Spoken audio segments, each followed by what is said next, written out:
Happy Friday. Welcome to Finance Friday. This is the show where we give you information you need to help you grow and protect your wealth. I'm Amy Novakovich. I'm a certified financial planner and CEO of Nova Wealth Management. Follow us or like us on Facebook, Instagram, and then also share this out because we are talking all things life insurance today. I've been getting a lot of questions this week on life insurance and just, do I need it at all? What type do I need? What type do I have? Should I pay the premium? How long should I pay the premium? Does this benefit me at all in cash value wise? Am I growing an investment? I just feel like I've had so many. I just had a question on my call earlier, so it just seems so appropriate that everybody seems to be kind of thinking about this right now. And the only thing that I feel in this time of year that is super urgent is taxes, but I don't want to talk about taxes every week. And I don't think you want to hear about taxes every week. So we'll get more and more into taxes and what you can do for tax break probably next week. But this just seemed to, like I said, come up a lot this week. So I felt like I could answer some of your questions. So if you have any comments, please put them below. I'm happy to answer your questions. Hopefully I can break this down in a very understandable way. If you have any further like individual situation questions, email us at info@novawealthmanagement.com, or you can just go to our website, novawealthmanagement.com, and put in a inquiry there. So hopefully we can get your personal questions answered, because this is just information. It's not a recommendation. I don't know your individual situation. So I want to give you the best information that I can, but if you have very specific questions, then please feel free to reach out. So let's just dig right in and get into it, because I know some people are wondering, do I even need life insurance? That is the question, right? What do I need it for? And then there's a lot of people out there, advisors or people that are just licensed in insurance, that kind of sell insurance like an investment. So is life insurance an investment? We'll talk about that. Is it a good investment and is it a bad investment? Is it appropriate for you? So we'll talk about that. So first of all, let's start with very basic, the differences of life insurance. So term is just for a specific term. You guessed it. It's just like a 10-year, 15-year, 20-year, specific term. It's cheaper. It's not an asset. It's just a bill that you pay. For lack of a better term, if you pass away, if you die, your family gets the money. If you don't, once your term is up, you probably won't renew it. It's just kind of gone. Life insurance premium gone. So it's the cheapest way to go, easiest way to go, but it is also less than 2% of term ever actually pays out. So we have it for the emergencies, just like we have like homeowners insurance or car insurance. But you really have to make sure you have the right life insurance, because you could just be throwing money away if you have term and the reason is incorrect on why you have that type of a policy. So real quick, there's term, then there's permanent insurance. Permanent insurance is meant to last you for a lifetime. So it is more expensive. Sometimes it can build up cash, things of that nature that a term policy cannot do. So some of the reasons you may have term. Let's say I just want it to cover my kids' college. If I want to cover my children until they're 18, and if I pass away, I just want my spouse to be able to put them through college. All right, fine. So I want a 10-year, until they're out of school, for example. And then I just don't need it anymore. The reason is temporary. When you have term, the reason is temporary. So you can remember, term, temporary.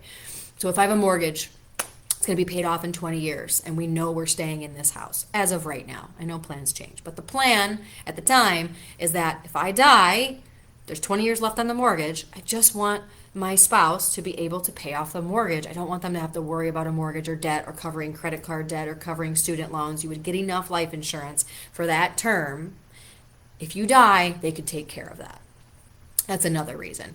Permanent insurance is more along the lines of, first of all, I want to grow an asset. So, meaning, I want to have something that's flexible. If I need money, maybe I want to get some money back out.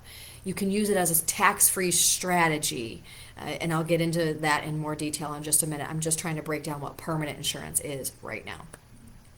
You really just want to leave a legacy to your family. No matter when I die, no matter what's the reason, I want them to get something. That's leaving a legacy. Income replacement. So if I am the breadwinner of my family, let's say you're a single income household, you pass away, how is the other spouse supposed to support your family? How are they supposed to live until they find a job, and then daycare, and then even when they get older, when the kids get older, how are they supposed to retire if there's an age difference? Like you're trying to fulfill replacing your income. And that goes until about what? Age 67, sometimes 70, sometimes 75. So you would want more of a permanent policy if you're younger on that, because you don't know when you're going to stop working. And you want your spouse to have enough to live in retirement, which can go until death, right? So that's more of a permanent reason. So again, term, temporary, permanent is more for your entire life. You have a reason to want that insurance. Okay. So now, again, if you're just joining, please share this out. We're really trying to break down life insurance. I've gotten a lot of questions this week on life insurance. I'm trying to go over the different types, and then I'm going over who needs it, or do you need it, or is it an investment? So permanent has 3 types. You have whole life, you have an indexed universal life, and you have a variable universal life. Simply put, whole life was one of the first to exist. It would go to age 100. It's with these insurance companies that pay you interest or dividends. That's the technical term, is dividends. Based on what the company earns, you get a return in your account, in your life insurance. When you get older, you can either choose to spend that cash value. You can choose to take a loan out against it, to leave it there. You can choose to use that to buy a different insurance policy. You can use that to buy, they call it paid up additions. There's a lot of different options that you can use. So it is an asset, okay? But you're subject to the earning of the company, because they will pass through to you their dividends, just like a stock has dividends. They will pass through to you on whole life their dividends. So there's no market risk. There's no fluctuation. There's no investments in the policy. It just goes off of the strength of the insurance company. That's kind of a dying type of insurance policy, I would say. There are still some companies out there that do very good whole life, but it's just not as common as it was before, let's say that.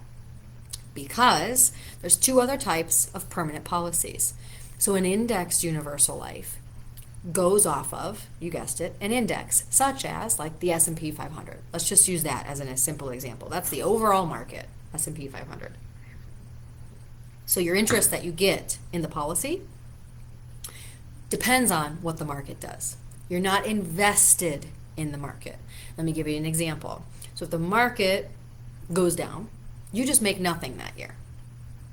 You weren't invested in it, so you didn't go down with it. Your interest rate was based on the market. So on the upside, they have different choices of how you can credit your interest. They actually call them interest crediting strategies. You can pick one. I'm not going to go over every example right now, but one could be a cap. So if the market goes up X, you get Y. You're capped, you're maxed out. So let's say your cap is 6%.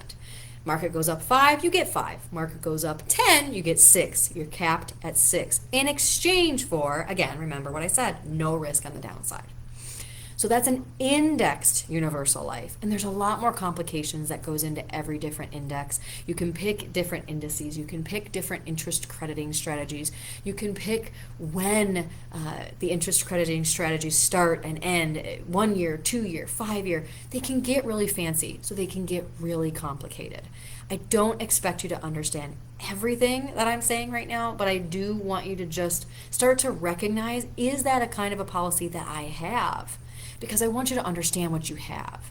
And if you still don't understand, again, I highly encourage you to reach out, because this is important for a family. I mean, if somebody passes away prematurely, that's hard enough as it is, let alone to organize all the finances and try to scramble and realize what you should do. It's good to have a plan ahead of time.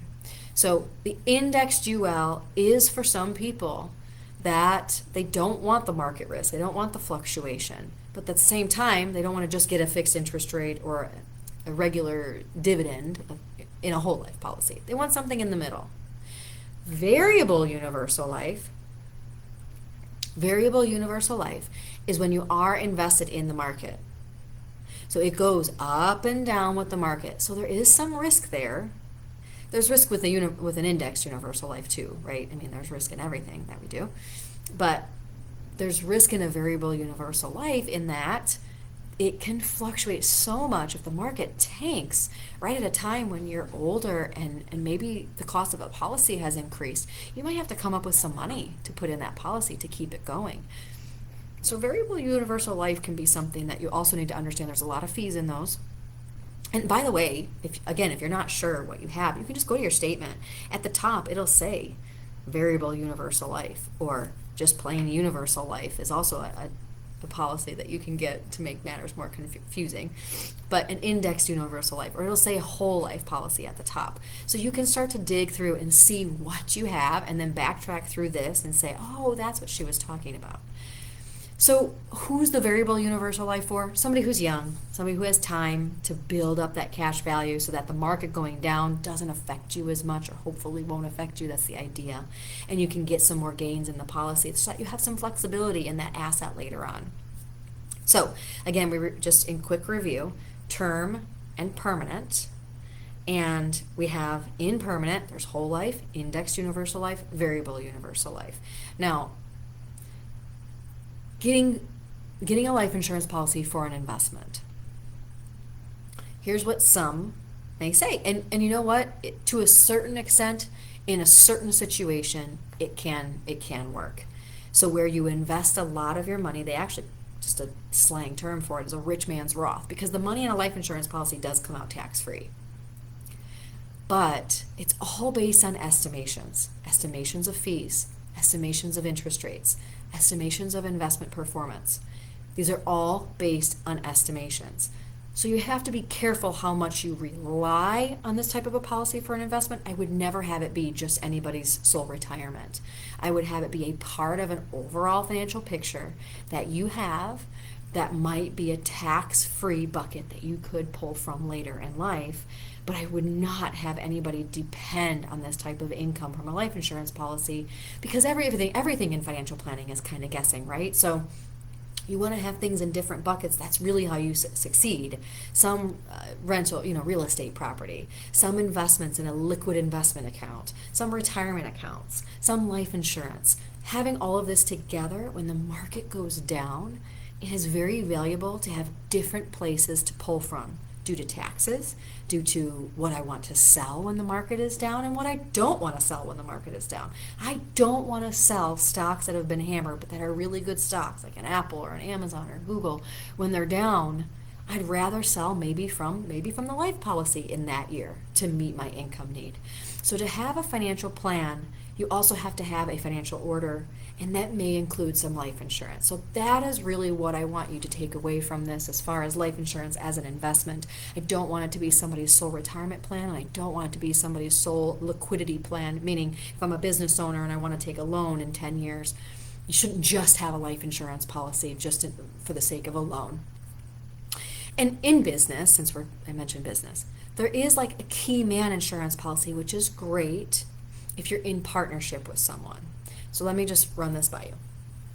If someone in your business, if you're two partners, if someone passes away, how do I know my spouse gets their portion? Let's say we had in our shareholder agreement. All right, well, if I pass, I want my spouse to get bought out. Let's say the company right now is worth $500,000. How does your business partner that's still surviving just have that cash laying around, just have that money? Because a lot of businesses are just pumping their cash right back in their business, right? You might not have $500,000 just laying around. You might not be able to have the capability to go out and get a loan to pay for that. So they call it a key man insurance policy.